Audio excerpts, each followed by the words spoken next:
Hello to my family, friends, and subscribers. Welcome back. And if you just found me at this video, I am Daisy, your hostess. Welcome, glad you found me. We have been exploring the text of Jewish mysticism in this book titled The Secret Wisdom of the Kabbalah by JFC Fuller. So if you're new to the channel, make sure to hit up my playlist to grab those earlier videos. As we look into these upcoming chapters titled The Source of Mystic Power and the Anatomy of Illuminism, the author admits that we've been led through chaotic lumber rooms of Zoharic learning, and he's attempted to eliminate what was there. And as many mystic writings, while all in plain view, its content may be intentionally jumbled to create a process for the initiate.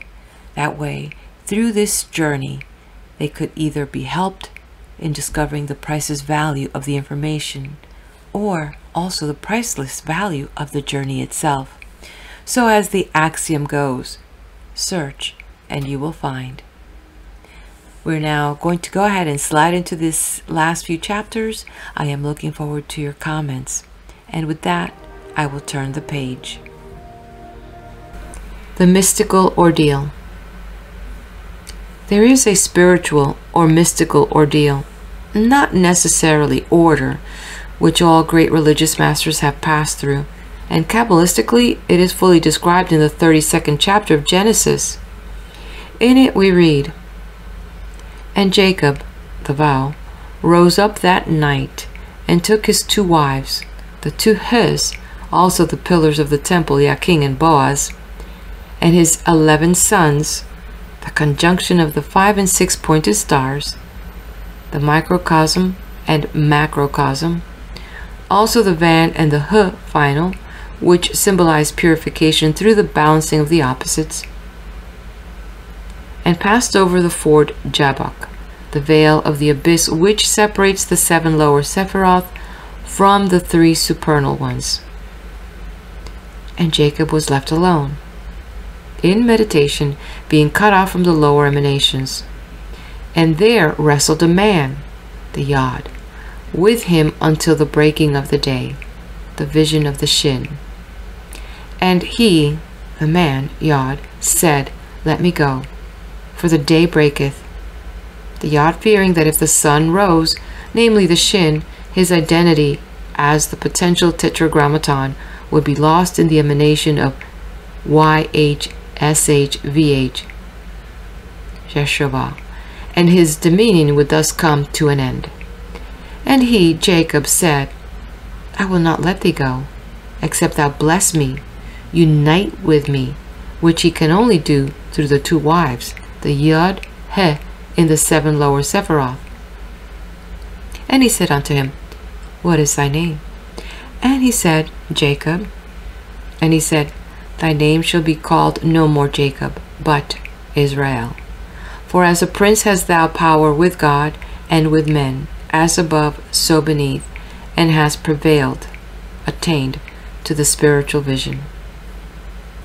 Jacob then asked of him his name, but the wrestler is silent because his name cannot be pronounced. And Jacob called the name of the place Peniel, for I have seen God face to face, and my life, reason, is preserved. This ordeal, it will be seen, is of a threefold nature. First, the aspirant must equilibrate all the opposite forces within him, and not merely those he considers vicious. Secondly, he must cut himself away from all outward things and influences and meditate on the spirit he desires to unite with.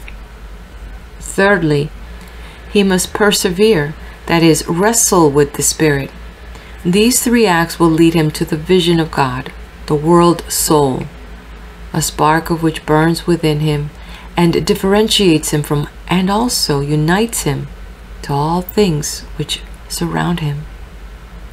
Whilst this vision lasts, he is the Messiah, but once it has faded away, he is again man, yet charged with a terrific power, which according to his will is a power for good or for evil. The existence and possible employment of this force constitute the great secret of practical magic. It is the wand of thaumaturgy and the key of black magic. It is the Edenic serpent who transmitted to Eve the seductions of a fallen angel. The astral light warms, illuminates, magnetizes, attracts, repels, vivifies, destroys, coagulates, separates, breaks, and conjoins, everything under the impetus of powerful wills. God created it on the first day when he said, "Let there be light." This force of itself is blind, but is directed by egregores, that is, by chiefs of souls, or in other words, by energetic and active spirits. So writes Éliphas Lévi, these egregores are those who tower above the flock, who are so excellent and distinguished that their wisdom frequently appears to be folly to mankind, or else is accepted blindly. The world fools, or world sages, attain to something which is extraordinary in its nature, and which, when they attempt to reveal it to those unworthy to receive it, renders them magicians, their actions being tinged not only by their mental, moral, and physical characteristics, but also by those of their recipients. Thus we obtain two classes of mysteries or of magic, the white and the black.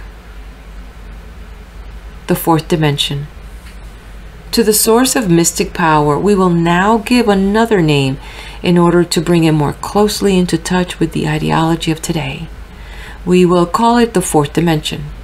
Here we have no up or down in the common meaning of these words, for up and down are attributes of the three-dimensional space in which we consciously live, and to four-dimensional consciousness, this space and all it contains is nothing more than a mathematical abstraction, a mere notion of the mind.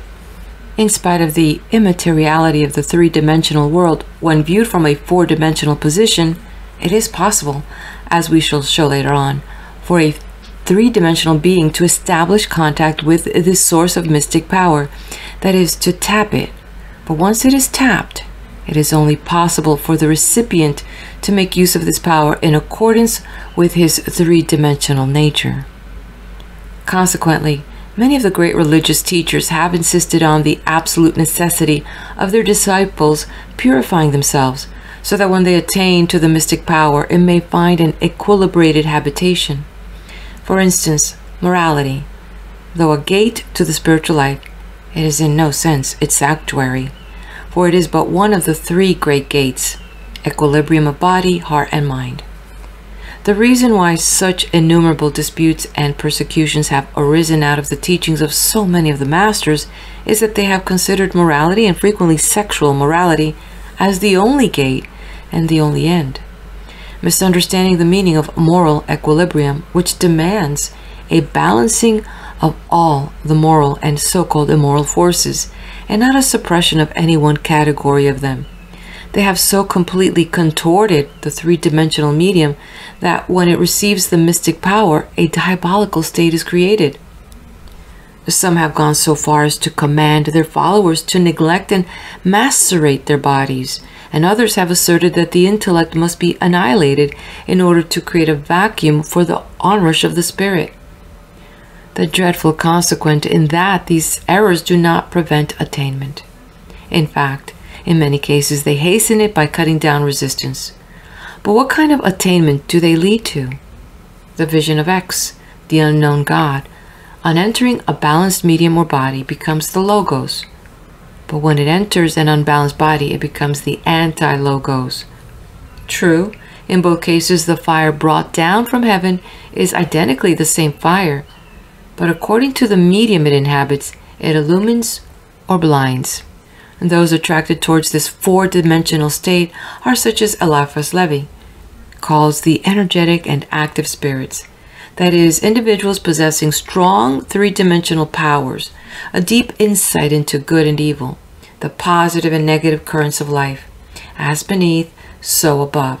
It consequently follows that mundane force is attracted by spiritual force, that the stronger the currents of life, the more they are drawn towards the currents of that which created life.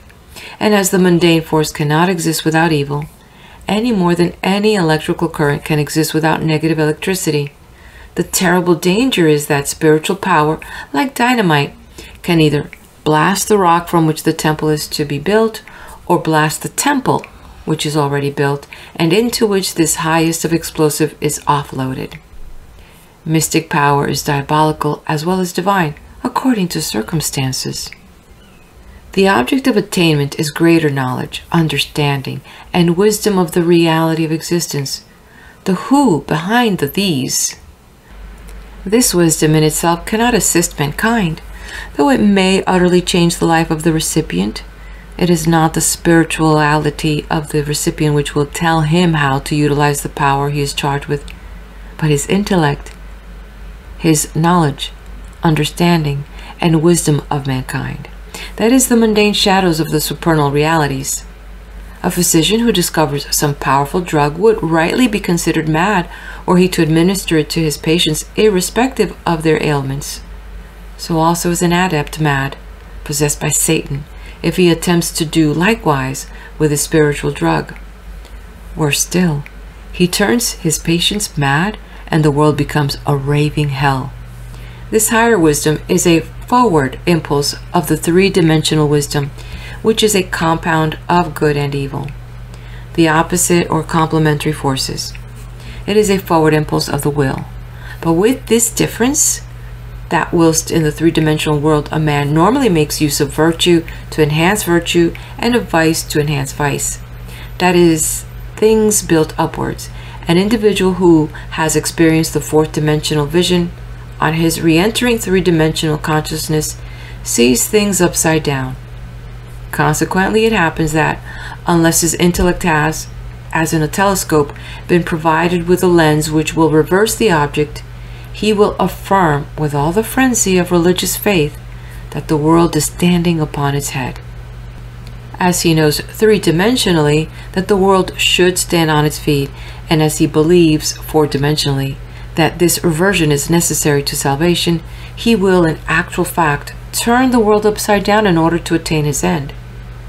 To him, in his higher wisdom, virtue and vice are equivalents, for both are illusions when compared to reality. Therefore, according to his nature, he desires to establish reality in the three-dimensional world, and if by nature he is vicious, he will attempt to transmute good into evil, and if virtuous, evil into good. In both cases, he will be attempting the impossible.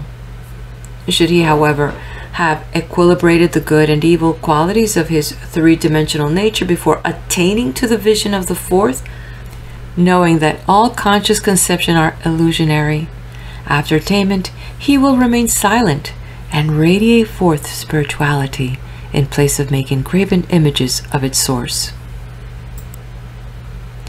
To will, to dare, to know, and to remain silent are the four supreme powers of the Magus, and the fourth is the divine synthesis of the preceding three. Those who attain to the fourth, the final letter of the divine name, are the leaders of light. The man Jacob who wrestled with Tetragrammaton at the ford of Jabbok and who did not attempt to pronounce his name.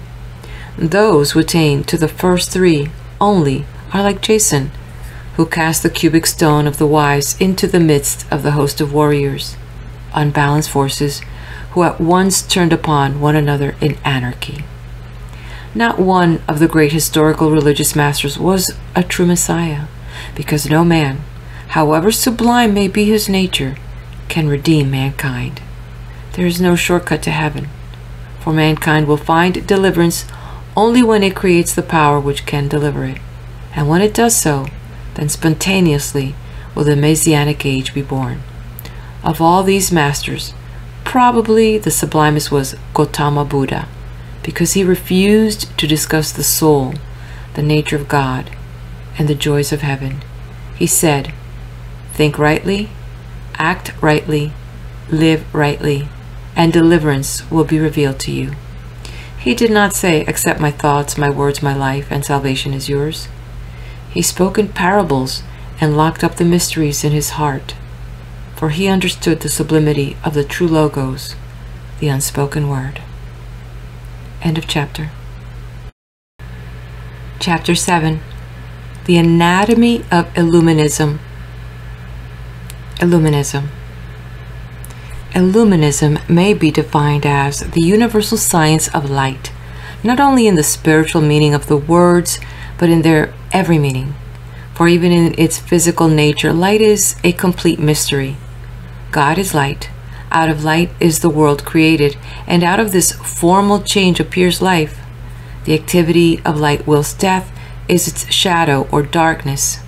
Between these two stands love, which is light in its human and creative form. In the Zohar we read, "There is a heavenly David as well as an earthly one. When God wants to show clemency to the world, he looks at this David, and his visage becomes illuminated." Here David represents what we have called the fourth dimension. For whatever is on earth has its counterpart on high, there being no object, however small, in this world but what is subordinate to its counterpart above, which has charge of it. And so whenever the thing below bestirs itself, there is a simultaneous stimulation of its counterpart above, as the two realms form an interconnected whole, that is, one continuum.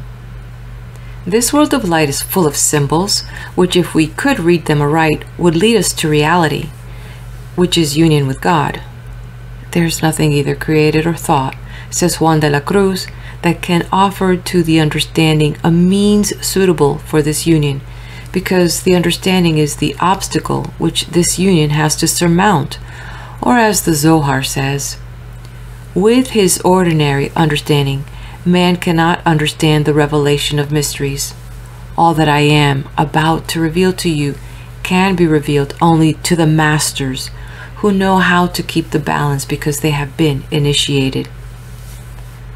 The physical aspect of Illuminism is a definite brilliance of the skin and eyes.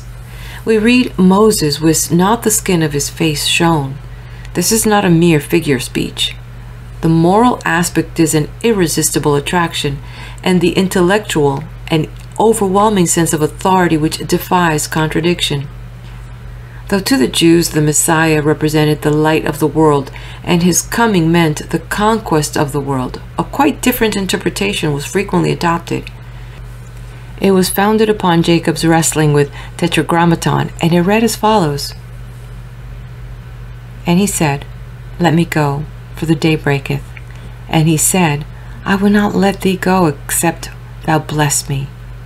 Our Judah discoursed on this verse.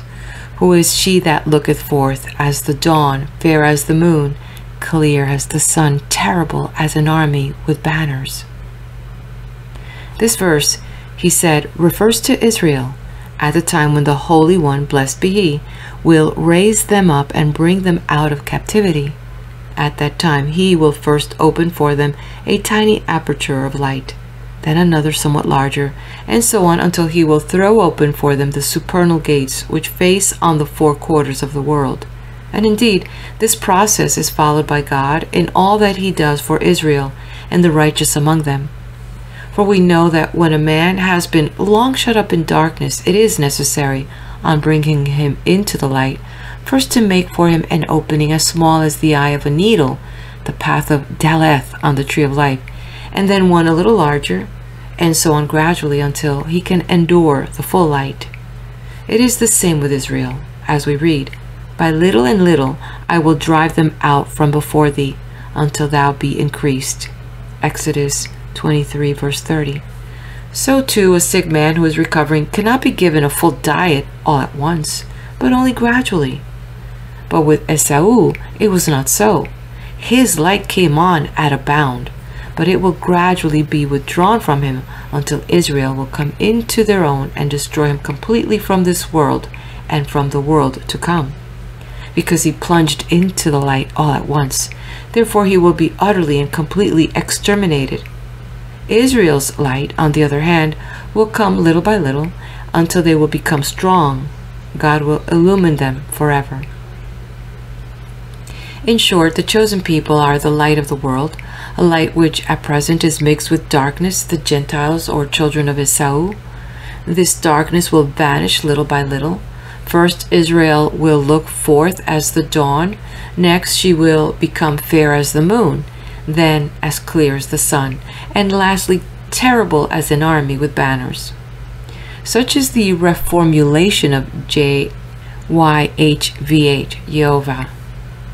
When this is accomplished, not a Gentile will be left to pollute the earth, for Israel will have become the Messianic Shin, which will untie the tongue of God, and on the utterance of his name will the entire universe vanish into absolute light. Such is the inner meaning of Illuminism to the Kabbalist. Illuminism and revolution. Revolution means turning around. Every 24 hours the earth completes a revolution from night to day and back again into night. Man is not so mathematically poised. He cannot calculate the revolutions of his soul. When they occur, they come as overwhelming shocks to his whole moral system, and unless he is mentally balanced, they are apt to lay him under so tyrannical an obsession that his whole life is thrown out of the perpendicular. In its psychic form, this problem of revolution is little understood, in spite of the fact that it constitutes the foundation of social evolution and dissolution. When a revolution takes place, humanity does not slough its skin. In place, its skin is ripped off from it, leaving an agonized body behind. In the past, the whole process of deliverance from what is called evil has been so ghastly that it demands our closest attention. Here, we will attempt to open its secret chambers. Light in itself is an invisible vibration which is endowed with visibility by the eye, which in its turn was created by light, that is, by countless millions of vibrations playing upon the surface of the living skin, until from their irritation was created this most mysterious of all the animal organs of sense. What then is mind? Mind, we hazard to answer, is the transmutation of light into thought, that is, of spirit into reason. Light is consequently the conductor between divinity and humanity, between God and man. There is the divine thought, there is light, lastly there is human thought, such as the first great psychic or mystical revolution. As man is fashioned from out of inertia, the dust of the earth, and through the breath of life, that is the essence of the divine dynamic, becomes a living soul. His mind, that is the organ of his thoughts, is constantly attracted towards inertia. It is only when God, within him, the living soul, is aroused that he can break away from things earthly and soar closer to the divine thought which created him. This breaking away from the inert towards the living is called an act of will. Let there be light, but in its restricted human form. Obviously, then, it is a personal endeavor, that is to say, it can only be accomplished by the individual. For though one individual can obtain guidance from another, the toil and the labor is his and his only. Now, the key to the unlocking of the mystery of revolutions, human upheavals, is to be discovered in the word guidance. If the guide points out the way, leaving it to the free will of the individual to travel along it, then he is a true light unto the guided. But if instead he blindfolds the individual and then forces him in a certain direction, in place of a guide, he becomes a tyrant.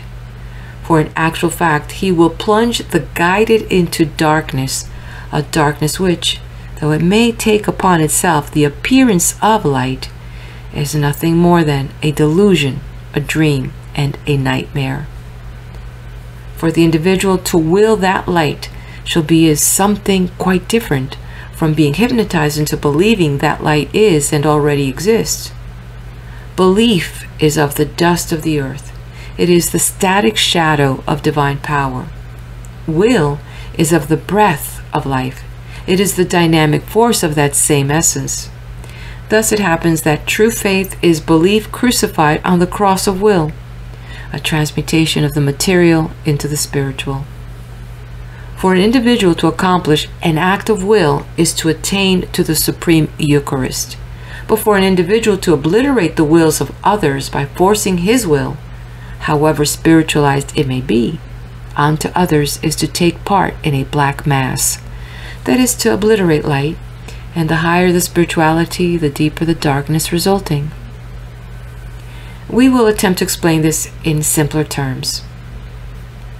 If a bright light is brought into a lit room which is crowded with people, it is probable that those nearest to it will blink, but that those at a distance will be but little affected by it. Should, however, the room be in complete darkness, and should those assembled have been in it for a long time, then, irrespective of the conditions of their eyesight, the probabilities are that all will be blinded and bewildered. Now, if instead of a light, an exalted symbol of divinity, a higher idea of God be explained to a room full of intelligent and educated people, the influence of this idea is not likely to be great, because they all possess intelligent ideas regarding the divinity, and consequently these ideas counteract or drown the new idea. But if instead the room is filled with uneducated and ignorant people, that is, people who, having thought little, have never developed the critical faculty, then according to the sympathies, antipathies, and emotions of the audience will it affect or reject the idea, not calmly but with frenzy. The idea will in fact detonate a moral explosion. To turn from the explosive to the exploder, history proves again and again that the greatest religious reformers have almost without exception appealed to the most ignorant and uncultured classes of society. In our opinion, these religious reformers never belonged to the higher grade of masters, because true wisdom reveals that it is madness to attempt to illumine to people in bulk.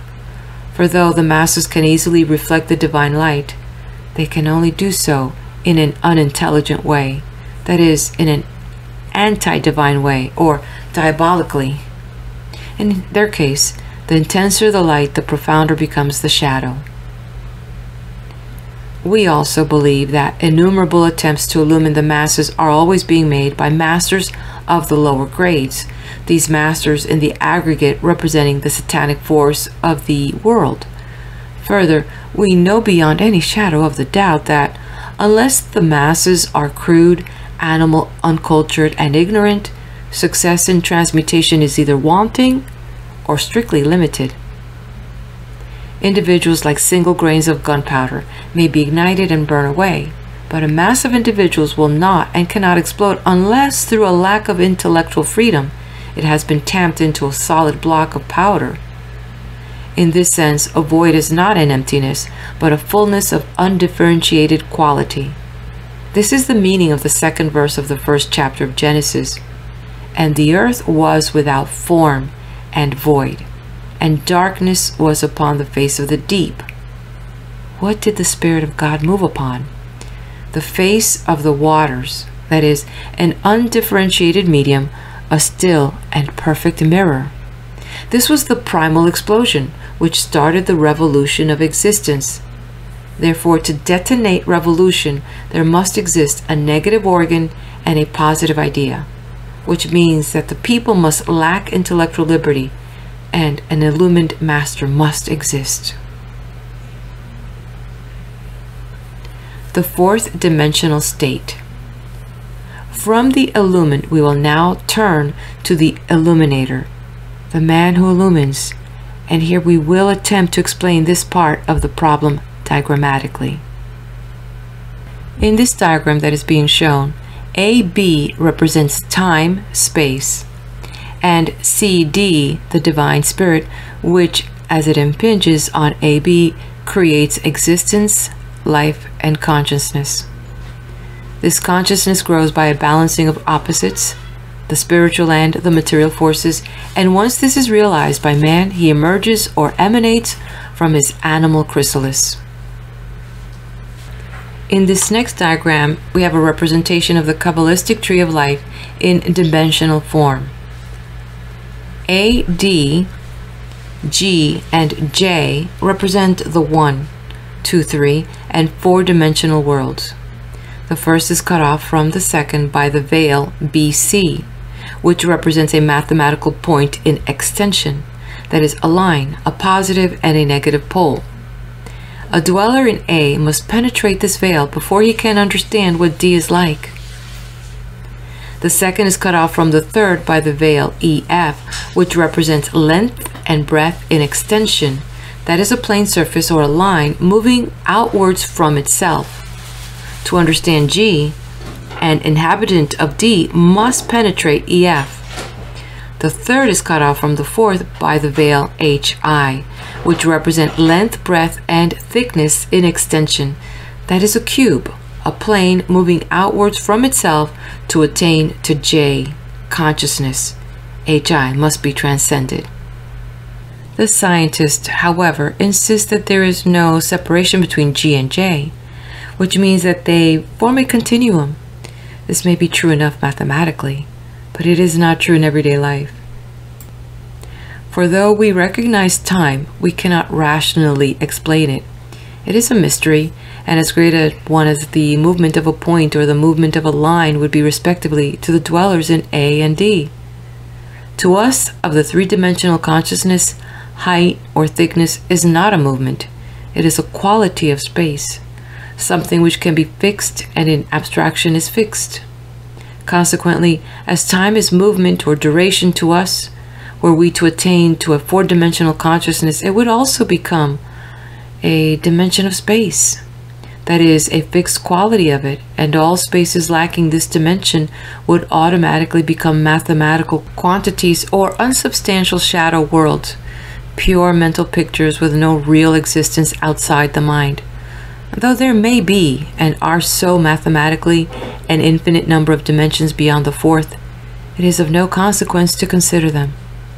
For ultimately, in order to exist, they must be included, as Bishop Berkeley so sublimely expressed it, in an eternal mind or spirit. Our immediate problem, therefore, is J and not A. We will now turn to the upper portion of this diagram. The line HI, we will suppose, separates normal consciousness from abnormal or supernormal consciousness, respectively represented by G and J. The consciousness represented by G is drawn from the experience of the material world, three-dimensional space, and that of J is based on experience in the fourth-dimensional world. The first characteristic of J is that it includes G, and the second that its relationship with G is similar in essence to the relationship between G and D and A as well in this diagram. As we have already pointed out, in J, all knowledge of G is purely abstract, and so also is all knowledge of J in G. For just as two-dimensional surface of G possesses no thickness and so possesses no tangible reality, so can no part of G possess reality in J. Yet we know that G is real, and consequently from this we infer that J also is real, and that their unreality exists only in their relationship, that is, in ourselves. This leads us to a fact of some importance, namely that the reality of J is quite inexplicable in terms of G, except by the means of symbols. Thus, mathematically, it can be inferred that in a four-dimensional world, a hollow ball can be turned inside out without breaking its covering. Yet it is quite impossible to explain how this is done, even if it were actually done before our eyes, because we cannot grasp the fourth-dimensional direction. We will now suppose that X is an ordinary man whose consciousness is expressed in a series of three-dimensional qualities, such as A to the third power plus B to the third power plus C to the third power plus D to the third power, etc. A representing knowledge, B sentiment, C forcefulness, D sensuality, etc. By some means which does not here concern us, one day X enters state J, four-dimensional consciousness, whereupon these factors instantaneously become A to the fourth power plus B to the fourth power plus C to the fourth power plus D to the fourth power, etc. Whilst in state J, these factors assume an infinite and absolute character, yet it must not be overlooked that, though X on entering J gains a full appreciation of J, his ability to interpret things is limited to his G powers. His mental machinery is still of a G nature, and though all his G factors may be reduced to abstract quantities, his J knowledge is tangible and real, and not a mere question of symbols. Whilst in state J, he sees that a to the fourth, etc. includes a to the third, etc., but is infinitely greater, so much so that his G consciousness is entirely swallowed up. For just as a cube contains an infinite number of planes, the size of any one of its own sides, so does a to the fourth power, etc., include an infinite number of a to the thirds, etc. Whilst in state J, a to the third, etc. sinks into illusion, a to the fourth, etc. becoming the sole reality, which cannot, however, be explained to G individuals in any language they can understand. The mystical Eucharist at an end, X sinks back into state G, and though in this state his sole instrument is his three-dimensional consciousness, the union he experienced was so overwhelming that state J still remains the supreme reality to him. Should he have attained equilibrium in state G before entering state J, he will realize that this is not the only reality, that as above so beneath, state G is equally real. That they are in fact two realities, that one belonging to consciousness existence and the other to what may be called superconscious existence. That there is a relationship between these two, just as there is a relationship between the human embryo in the womb and the fully developed man. And that to attempt to explain the superconscious state to the purely conscious individual, that is to an individual who has never experienced superconsciousness, is to turn wisdom upside down. Such a man, the ordinary individual, we will call Y. Then, if X attempts to explain his experiences to Y, as all language deals with three-dimensional concepts, he can only do so by means of symbols. Symbols which in some vague way may explain the infinite in terms of the finite and the timeless in terms of the timed. Should X set out to explain them, to do so he must fall back on his G knowledge and education. Consequently, his symbols will depend on the relationship between the brilliance he has experienced in J and the balance of knowledge he has established in G, his normal life. The more ignorant he is, and the more unbalanced he is, the cruder and more unbalanced will his symbols be. He can only build the symbolic temple out of the bricks of his three-dimensional knowledge, and if his mind is of mud and not of clay, then his symbols will be of mud and will never become bricks. The more ignorant he is, that is, the less illumined he is in the space world, the darker will be his symbols.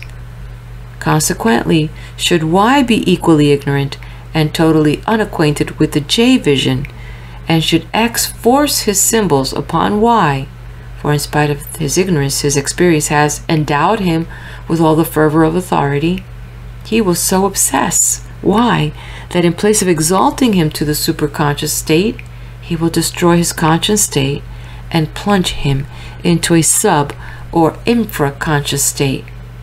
He will plunge him into Qliphoth, hell, in which he sees Satan robed in the glory of God.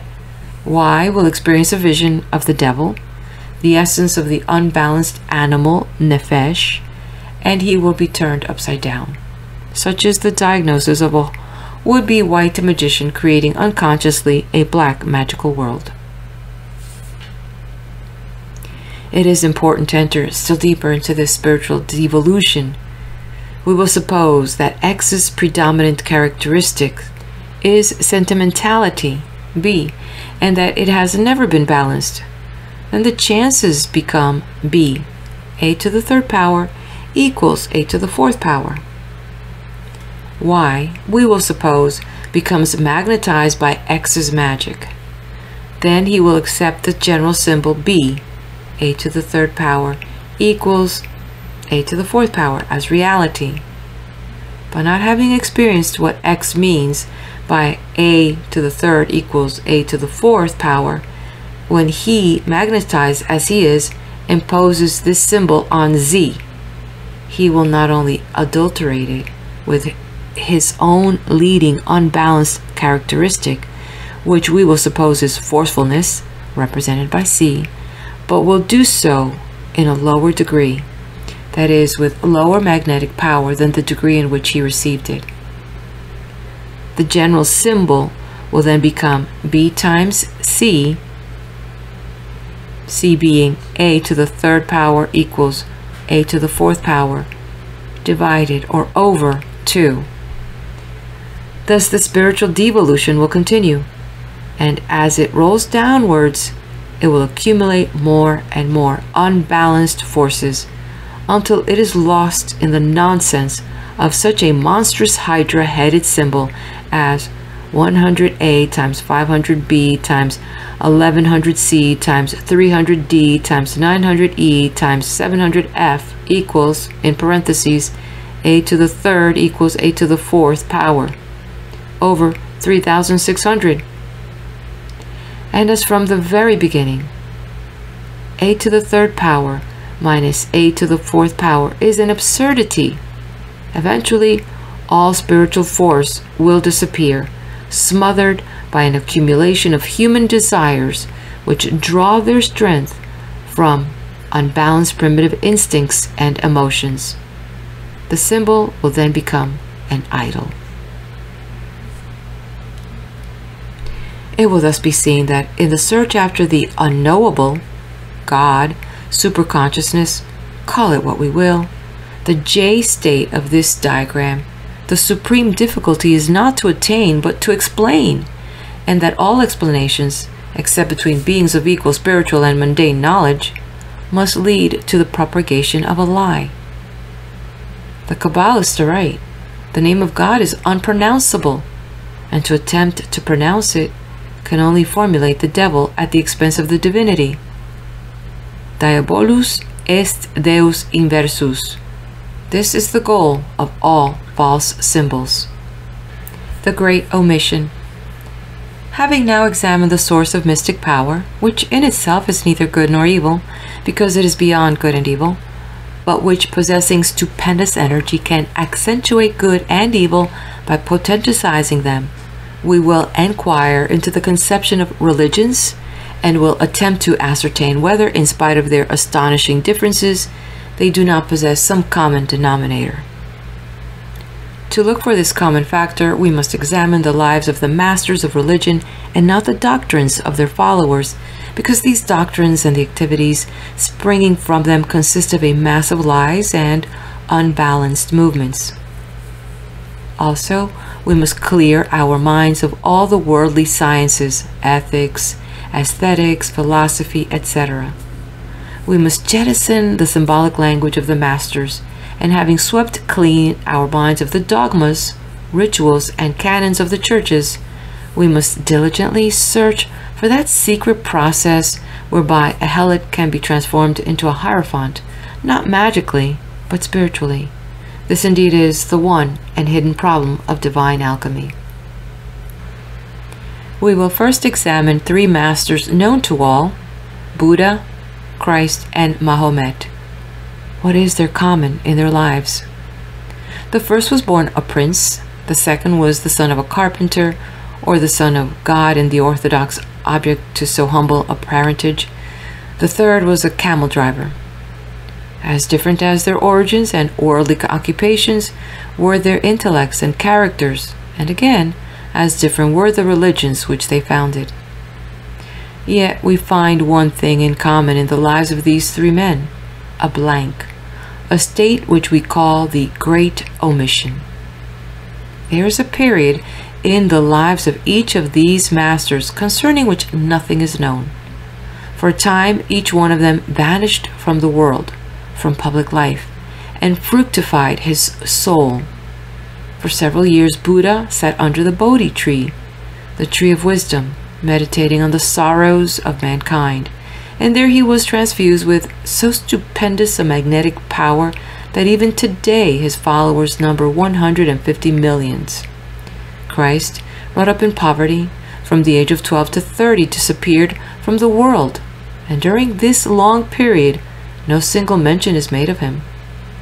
Then, through baptism and prayer, the heaven was opened, and the Holy Ghost descended in a bodily shape like a dove, symbol of Bina, upon him, and a voice came from heaven, which said, "Thou art my beloved Son, in thee I am well pleased." Today his nominal and actual followers still number 680 millions. Mahomet, at the age of 35, retired into a cave and was visited by the angel Gabriel, the messenger of God. He emerged an illumined adept. His followers conquered half the known world of their day, established a wonderful civilization, and still number 210 millions. Is this omission, this negative period, a coincidence in these 3 lives? The answer is no. And this answer is conclusively proved by examining the lives of the lesser masters. Moses disappeared into the land of Midian, met there 7 daughters of the priest of that country, lived with Jethro, their father, tended his flocks, led them to the backside of the desert, and came to the mountain of God. And the angel of the Lord appeared unto him in a flame of fire out of the midst of a bush. Then he conversed with God, who revealed himself to be the secret Jehovah. And on his return to Egypt, such was his power that not only did he, to all intents and purposes, found the Jewish religion, but he succeeded in turning Egyptian society upside down. St. Paul, journeying to Damascus, saw a vision of Jesus Christ, was filled with the Holy Ghost, and retired into the desert of Arabia. On his return, he began to undermine the power of Rome, and more than any other man founded Christianity. Simon ben Yohai, the traditional composer of the Zohar, retired with his son to a cave, and as legend affirms, sat in the sand up to their necks for 12 or 13 years, studying the law. Also Ramon Lull, the Kabbalist, in preparing himself for revelation and for the union with God, sought the loneliest places and the most arduous ways. He withdrew far from the multitude, where there was nothing to distract him. At the foot of Mount Aranda, he constructed a little hut in which he received his pupils and taught them. But when he desired communion with God, he climbed to the summit of the mountain. We will next turn to a modern example, that of Baha Ullah, the follower of the Bab. In 1844, the Bab, a young man of 25 and the son of a wool merchant, first proclaimed his message in Shiraz. 7 years later, he was put to death at Tabriz, and his followers were persecuted for heresy. Baha'u'llah, a wealthy young Persian of Tehran, became a follower of his, and in the neighborhood of Baghdad spent 11 years, during 2 of which he hid himself so completely in solitude in the mountain that his own followers did not know his retreat. On his return, his fame soon spread, and no attempt to stamp out Babism succeeded. In Persia itself, the persecution that raged intermittently up to the beginning of the present century has been all in vain. The religion grows and grows, silent and unobtrusive like a plant in the dark.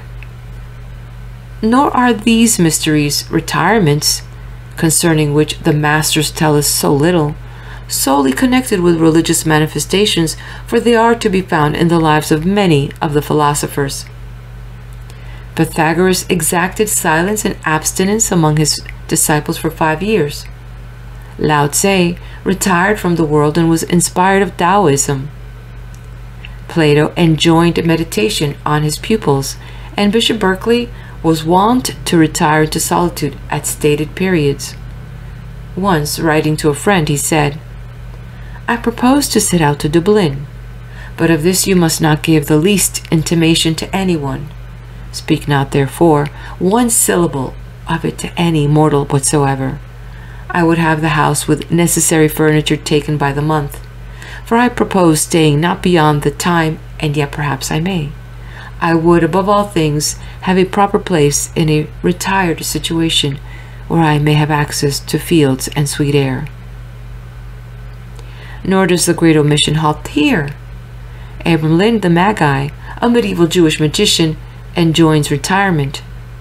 In his book, The Sacred Magic, we are informed, I resolved to absent myself suddenly and go away into Hercynian forests, and there remain during the time necessary for this operation, and lead a solitary life. The Mad Mullah of Sudan fame sat in a cave under the Nile and repeated to himself the 72 names of Allah until Allah appeared to him. The Kabbalist Hayim Samuel Jacob Falk, born in 1708, did much the same, and admirer Suzman Shaznawazi writes, on one occasion he abode in seclusion in his house for 6 weeks without meat and drink. When at the conclusion of this period 10 persons were summoned to enter, they found him seated on a sort of throne, his head covered with a golden turban, a golden chain round his neck with a pendant silver star on which sacred names were inscribed.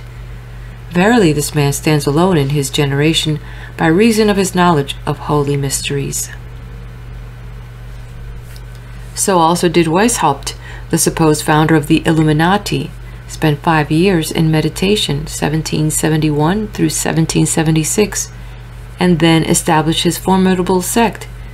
Even Napoleon said, if I appear to be always ready to reply to everything, it is because, before undertaking anything, I have meditated for a long time. I have foreseen what might happen. It is not a spirit which suddenly reveals to me what I have to say or do in the circumstances unexpected by others. It is reflection, meditation. Also, he said, I command or I am silent.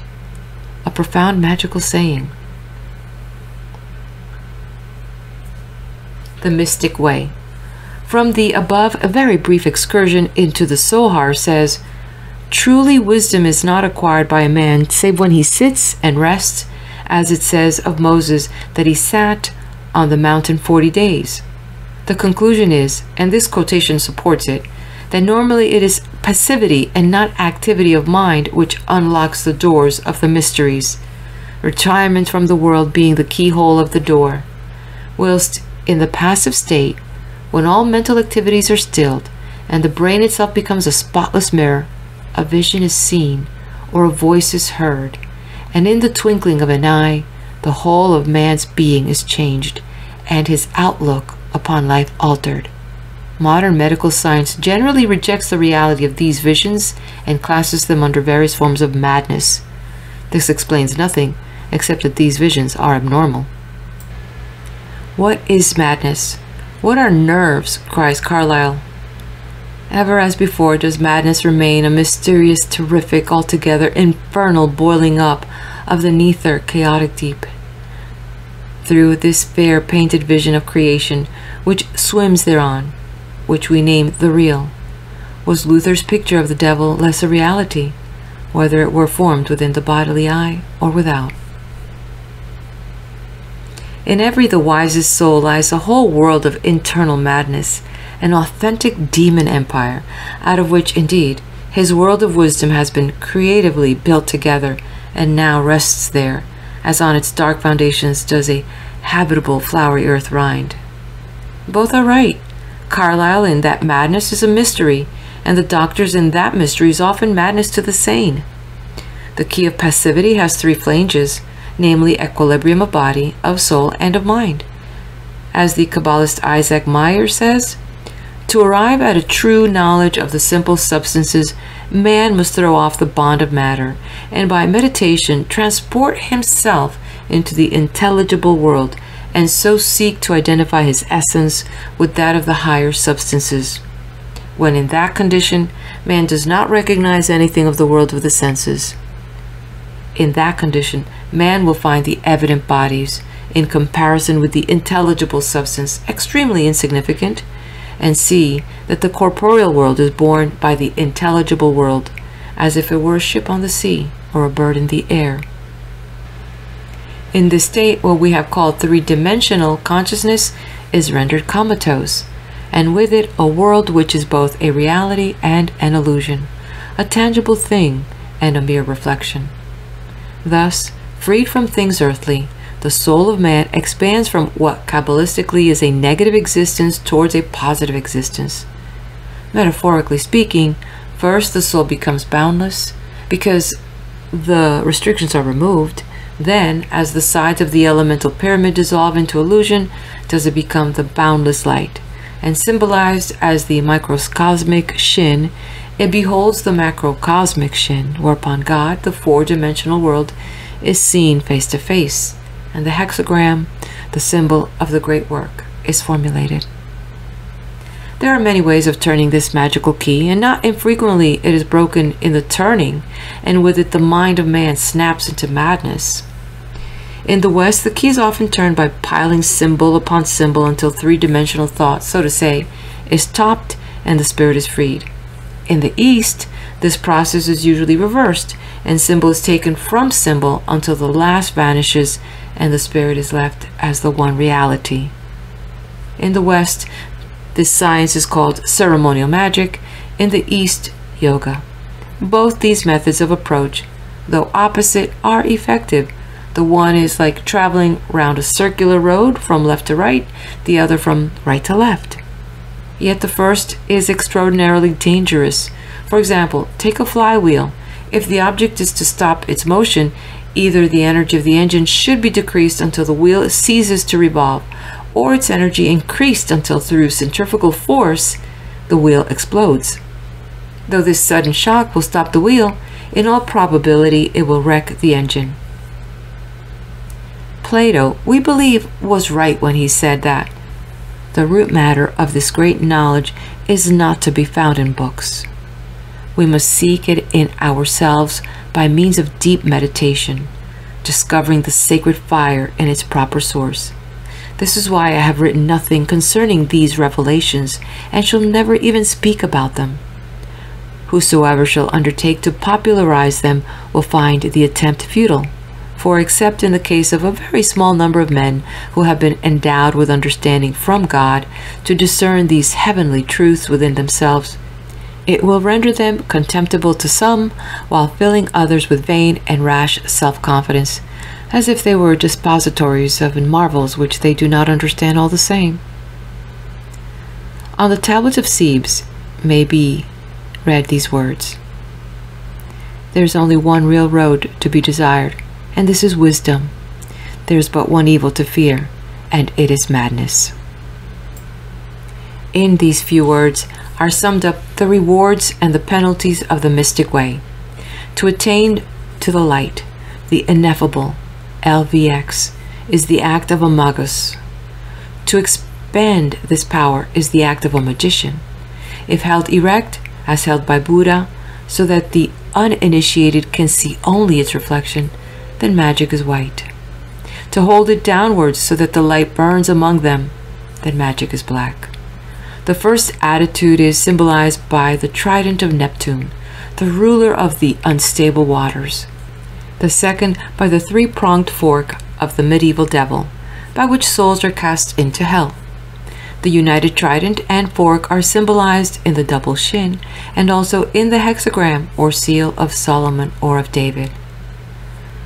Like moths, the uninitiated circle round these blinding lights, and, becoming drunken on their brilliance, are scorched in their fire.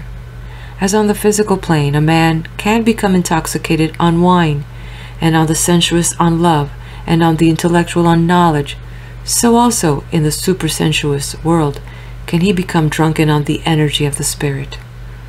Woe to him who so drinks, for in a place of seeing he will become blind. Reeling through the world, he will use his trident like a pitchfork, turning humanity upside down. Such a man, as Éliphas Lévi warns us, is a walking scourge and a living fatality. He may slay or violate. He is an unchained fool. End of chapter. And also, this is the end of the reading of the book titled The Secret Wisdom of the Kabbalah by JFC Fuller. I'm also going to leave an image here of the Hebrew alphabet and correspondences. You may want to pause your video for this. If you haven't done so, please do hit that like button. And if you have any friends that enjoy esoteric content or occult wisdom and knowledge or Kabbalah, things like this, please share it with your friends. And also subscribe to the channel. Let's see what else I can bring you. Be blessed.